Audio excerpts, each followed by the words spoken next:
Do you ever get a gift from somebody and you kind of like, where am I going to put this? How am I going to plan this? Well, you know what? This is Jim from Simply Garden and Home, and I'll tell you what, we are delighted to have this gift. This is given to Linda for Mother's Day, and it's a hydrangea. Hydrangeas need special areas, special soil, but there's a bigger story behind my thought process of planting shrubberies and gardens. And so I know some people like to have their special gardens with flowers and have a nice and not romantic, but nice air about it, and nicely close together, tight and spaced and everything. It all depends on your situation.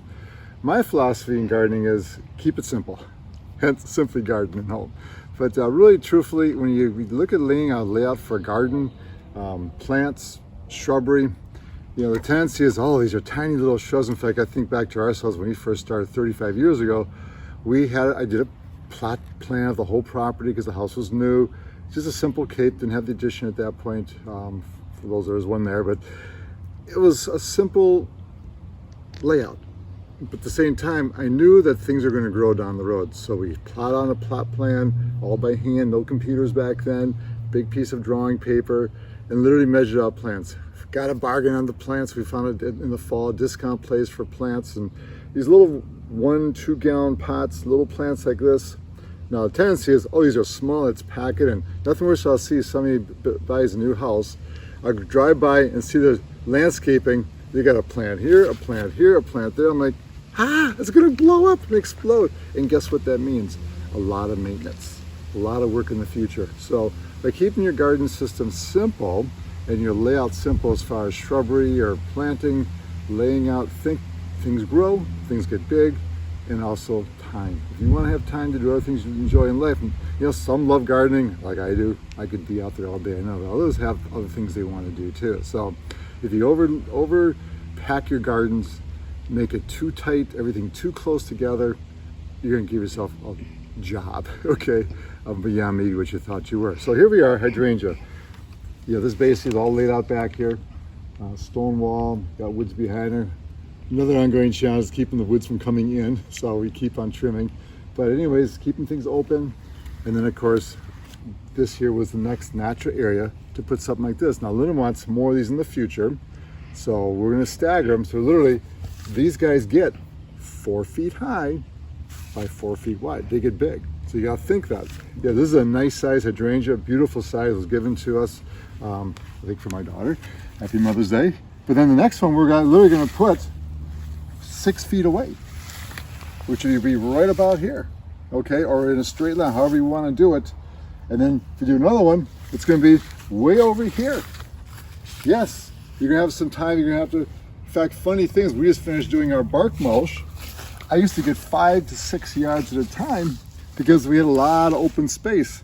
Now we're down to like 3 yards of bark mulch to make things look nice because things have grown up and filled in. So here we go, let's go ahead and start planting this. So my plan here is hydrangea.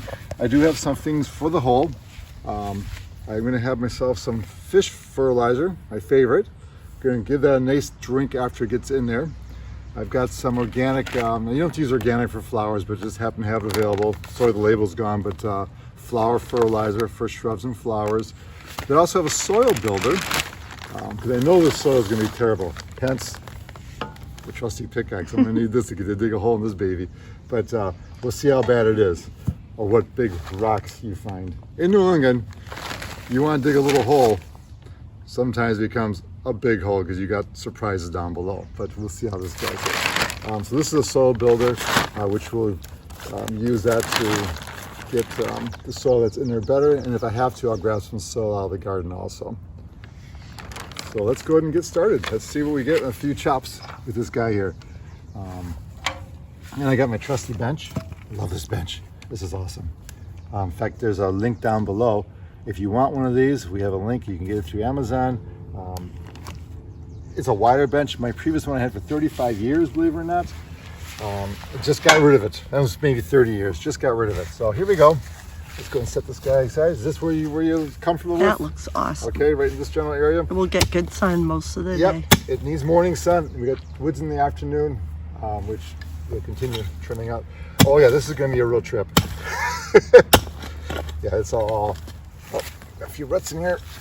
Here we go. So this is gonna be tough. So what I'm planning on doing is I'm gonna take this and move this soil out of here, and then I'll go get some garden soil, mix it with the builder soil together, and we'll be back to show you how this plants out for you. I'll tell you, I got a product here that I just love using, which is Alaska fish fertilizer. This stuff is like amazing for your garden. I'm all about organic, very inexpensive. Basically, you're going to use 2 tablespoons in a gallon of water. And this happens to be a 3-gallon container. So a product like this will make a full gallon, will make basically 120 gallons of liquid fertilizer. Think of that. That's a lot of value there for what you're getting here.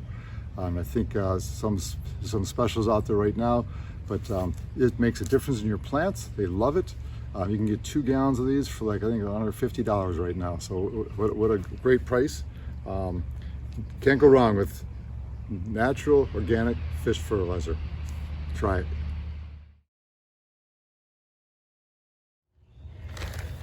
All right, so we got the hole dug. That was a job. Wow, but no big rocks came popping up, thank goodness. And I hauled all that soil away, and now I've taken this soil builder. I really can mix anything like peat moss, compost. I grabbed some soil from the garden, mix her up good, and they say make the hole 2 times bigger in size. I went larger than that because this soil is just all clays. There's nothing of nutritional value here, and we'll just go ahead and dump her in the hole.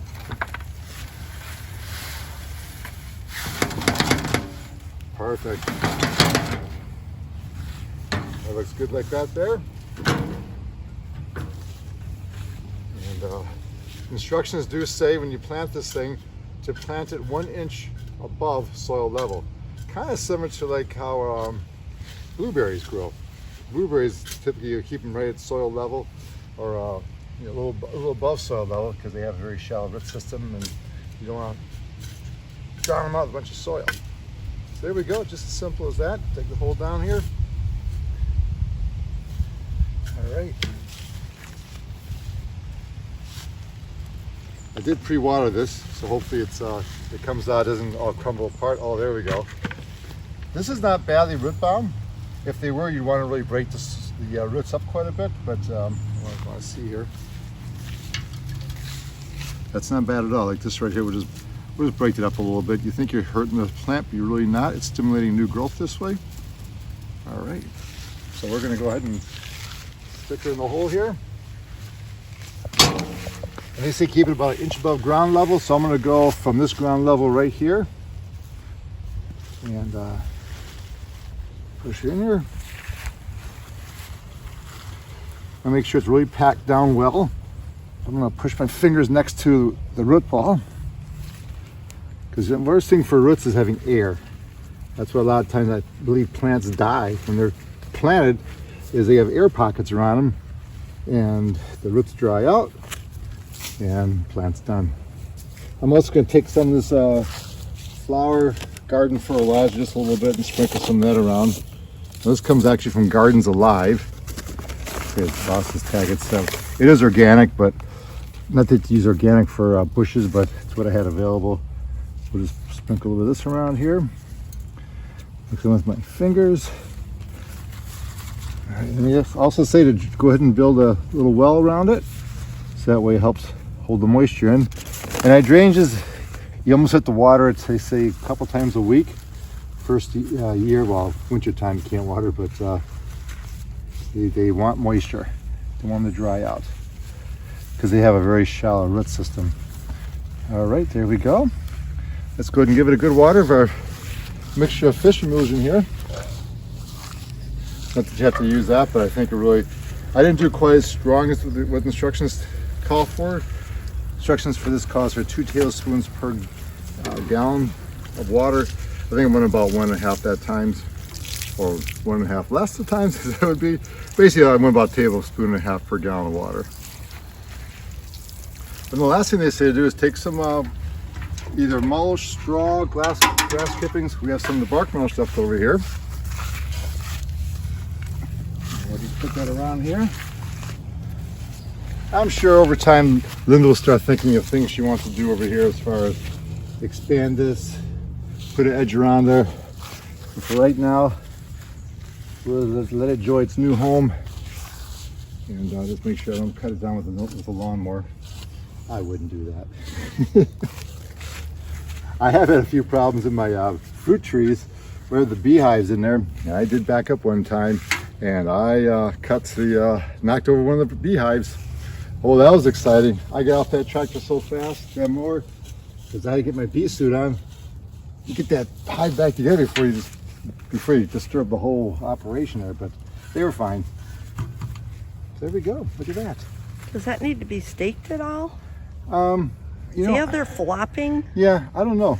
I just think it's just the plant itself. It's kind of in There is new semi-shock. growth coming out the middle here already. Awesome.